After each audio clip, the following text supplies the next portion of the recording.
کل دوپہر سے ہم گلگت بلتستان کے دارالحکومت صدر مقام گلگت میں آئے، اور جس انداز سے گلگت کے باسیوں نے، چاہے وہ بلتستان سے ہیں، گلگت سے ہیں، دیامر سے ہیں، نگر سے ہیں، ہنزہ سے ہیں، انہوں نے جس وارمتھ کا، جس خوش اسلوبی سے ہمیں ریسیو کیا ہے، جس اپنائیت کا مظاہرہ کیا ہے، وہ تادم آخر میں بھول نہیں پاؤں گا۔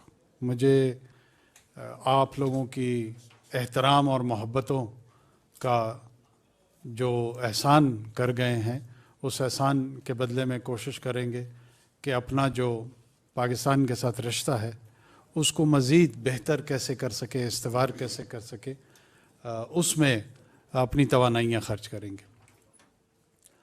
یہاں پہ مختلف النسل، مختلف الخیال، مختلف العقائد لوگوں کا جو ایک گلدستہ ہے، یہ جو قائد اعظم محمد علی جناح کا ویژن تھا پاکستان کے لیے، اس کا جو عملی نمونہ ہے وہ گلگت میں ایگزیبٹ ہوتا ہے اور یہاں پہ اس کی نمائش ہوتی ہے۔ وہ ایک ایسے ہی وطنیت کا تصور ان کے یہاں تھا کہ لوگ ہوں گے مختلف، انسان کبھی ایک جیسے نہیں رہ سکتے۔ انسان اپنی تاریخ میں جو ہے نا، وہ اختلاف اور مختلف النوع فکر کے تحت اس نے زندگی گزاری ہے، جتنی بھی انسانی تاریخ ہے۔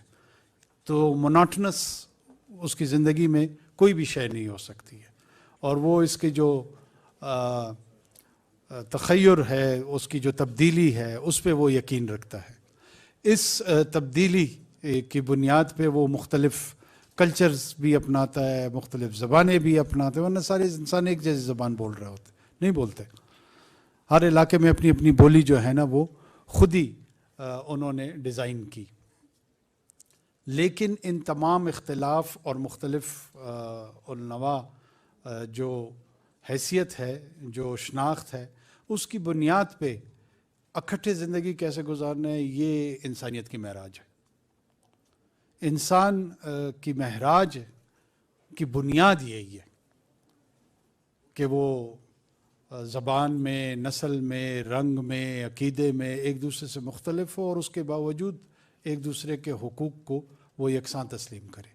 اگر وہ ایک دوسرے کے حقوق کو یکساں تسلیم نہیں کرتا تو پھر وہ جنگل اور جانور کا جو طرز عمل ہے زندگی کا، اس کو اختیار کرتا ہے۔ اس میں جو طاقتور جانور ہوتا ہے وہ کمزور جانور کو آ لیتا ہے، جو زیادہ گیدڑ اکٹھے ہو جاتے ہیں وہ شیر کے پیچھے پڑ جاتے ہیں، کہیں پر وہ آبادی کی بنیاد پہ، قدری صلاحیت کی بنیاد پہ وہ اپنے آپ کو دوسروں سے بہتر محسوس کرتا ہے۔ لیکن جو انسانیت کی معراج ہے وہ یہ ہے کہ وہ صرف ابن آدم کے تصور کے طور پر اپنے آپ کو یکساں سمجھتا ہے۔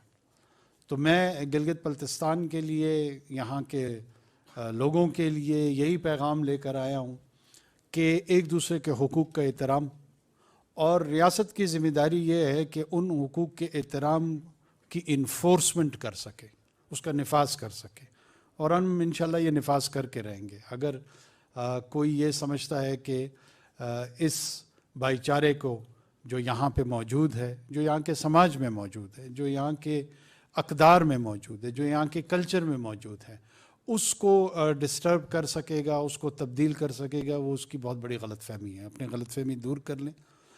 ہمارے ہاں قربتیں زیادہ ہیں، دوریاں کم ہیں، اور جو دوریاں خدا نخواستہ کسی بھی غلط فہمی کی بنیاد پر اگر سامنے آئی ہیں یا لائی گئی ہیں، ان کو بھی حکمت کے ساتھ، ہمت کے ساتھ انشاءاللہ ہم کوشش کریں گے کہ دور کریں۔ باقی یہاں کے میں سمجھتا ہوں کہ جتنے بلند و بالا پہاڑ ہیں اتنے ہی بلند بالا آپ کے حوصلے ہیں۔ یہ پہاڑوں کے جو مسکین ہیں، یہاں پہ جو آپ لوگوں نے اور آپ کے آباء و اجداد نے جو سکونت اختیار کی ہوئی تھی، اس نے آپ کو ایک مخصوص طرز فکر اور ایک کردار ادا کیا ہے، اور وہ کردار جو ہے نا وقار کا ہے، ڈگنیٹی کا ہے، حسن کا ہے۔ آپ کی اپنی پہچان اور حسن جو ہے نا وہ باقی ماندہ دنیا سے بہت علیحدہ ہے۔ آپ کی تشبیہات علیحدہ ہیں، آپ کے استعارات علیحدہ ہیں، اور ان تمام میں بڑی چاشنی موجود ہے, بڑی خوبصورتی موجود ہے, بڑی کشش موجود ہے, اور باقی پاکستان اور باقی دنیا آپ کی طرف اس کشش ثقیل میں دوڑے چلے آتے ہیں. آپ دیکھیں ٹورسٹ بھی آپ کی طرف آتے ہیں, یورپ سے بھی لوگ آ رہے ہوتے ہیں, ایشیا سے بھی لوگ آ رہے ہوتے ہیں, اندرون پاکستان سے لوگ کھنچے چلے آ رہے ہوتے ہیں. تو کوئی خاص مادہ ضرور یہاں کی فضا میں بھی ہے اور یہاں کے لوگوں میں بھی ہے. ہماری پوری کوشش ہے کہ انشاءاللہ مختلف مواقع, یہاں کے آئینی سوالات ہیں اس پہ بھی ہماری بہت تفصیلی بات چیت دوستوں کے ساتھ ہوئی ہے, چیف منسٹر صاحب کے ساتھ ہوئی ہے, گورنر کے ساتھ, ان کے کابینہ کے ساتھ, اس کے علاوہ جتنے اسٹیک ہولڈرز ہیں ان کے ساتھ ہوئی ہے. اور یہ جو ابتدائیہ ہے ہماری حکومت کے دورانیہ میں, یہ شروعات اس کی ہوئی ہیں, اختتام صرف اس ایک دن پہ نہیں ہوگا. ہم تسلسل کے ساتھ گلگت اور بلتستان کے مسائل کے ساتھ جڑے رہنے کی کوشش کریں گے, اور جس حد تک ممکن ہوگا اسے انشاءاللہ حل کرنے کی بھی کوشش کریں گے. چاہیں گے کہ یہاں کے لوگ اپنے پاؤں پہ کھڑے ہوں, ایک پروقار زندگی گزاریں بحیثیت پاکستانی. ان کے جو شناخت کے سوالات ہیں وہ بھی جلد ان کے آئینی جوابات مل جائیں, اور اس کے لیے جو کاوش وفاقی حکومت کے طور پہ ہم سے ہوگی انشاءاللہ ہم آپ کو یقین دلاتے چلیں کہ وہ ہم کریں گے. یہاں کی جو اکنامک پوٹینشل ہے اس پہ ہم ایک طویل المیعاد انداز میں کوشش کر رہے ہیں کہ کام کریں, چاہے وہ ٹورزم انڈسٹری ہو, چاہے وہ مائنز اینڈ منرل کے حوالے سے ہو, یا یہاں کی جو پاور سیکٹر میں رول آپ پلے کر سکتے ہیں. یہاں کا روڈ انفراسٹرکچر جو ہے وہ ایک پرائیورٹی پہ ہے. ہمارے ساتھ ہمارے فیڈرل منسٹر ساتھ ہیں, انہوں نے بہت فوکس ہو کر جو میجر چیلنجز ہیں وہ شاہراہوں کے حوالے سے یا ٹنلز کے حوالے سے ہیں, ان کی فنڈنگز کے حوالے سے ہیں, یہ تمام چیزیں زیر غور آئیں, اور امید کرتے ہیں کہ اس کو ہم آگے ایسے انداز میں لے کے جائیں گے جو لوگوں کے لیے اطمینان کا باعث ہوگا. بہت شکریہ. سر یہاں جو لا اینڈ آرڈر کی سچویشن ہے وہ انتہائی تشویشناک ہے, اور آپ سب کو معلوم ہے سر اس وقت پورے پاکستان میں کیا پوری دنیا کا میڈیا اس میں چیخ رہا ہے. تو یہاں حالات بہتر نہیں ہیں سر.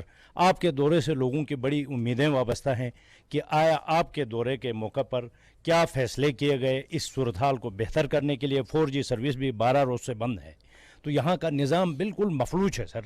اسٹوڈنٹ اس میں متاثر ہیں, عام ٹورسٹ متاثر ہیں سر. ٹورزم کو شعبہ جو ہے بہت تباہ ہو گیا ہے.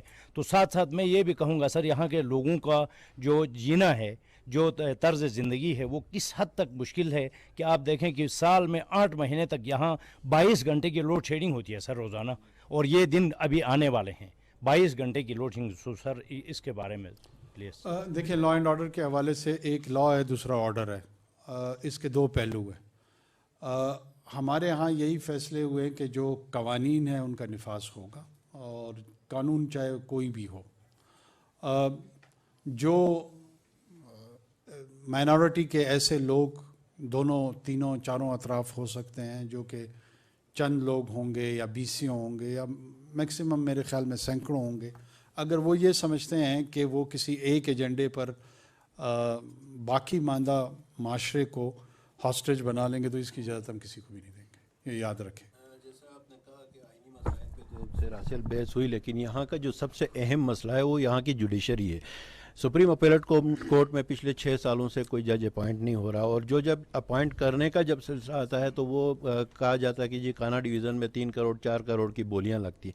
تو یہ چونکہ وزیر اعظم کی ڈسکریشن ہے کہ وہ سپریم اپیلٹ کورٹ میں جج اپوائنٹ کریں, تو ان علاقوں میں سستے انصاف کی فراہمی کے لیے کیا آپ مستقبل قریب میں کوئی اپوائنٹمنٹ کریں گے؟ یہ ایشو کل بھی ریز ہوا تھا. میں آپ کو یہ انشور کرا دوں کہ انشاءاللہ بہت جلد آپ اس حوالے سے خوشخبری بھی سنیں گے, اور کوئی بولی نہیں لگے گی. ہم جو ہے نا بولیوں کا گلا گھونٹنے آئے ہیں, بولیاں لگانے نہیں آئے. وزیر اعظم صاحب, گلگت بلتستان مالی بحران کا شکار ہے. یہاں کی جو واحد یونیورسٹی ہے قراقرم یونیورسٹی, گزشتہ کئی روز سے وہاں کے طلباء جو ہیں وہ فیسوں میں اضافے کے خلاف احتجاج کر رہے ہیں. تو کیوں نہ اس گلگت بلتستان کی اس یونیورسٹی کا وفاق جو ہے اس کی سرپرستی کرے, اس کے مالی بحران کو دور کرے. کل رات ہماری وائس چانسلر صاحب سے اس سلسلے میں ملاقات اور بات ہوئی ہے, اور ان کو فائنانس ڈویژن کے ساتھ ہم نے لنک کیا, اور انشاءاللہ اس کے مسائل کو, فائنینشیل مسائل جو ہیں ان کو ہم بالکل سمپیتھیٹکلی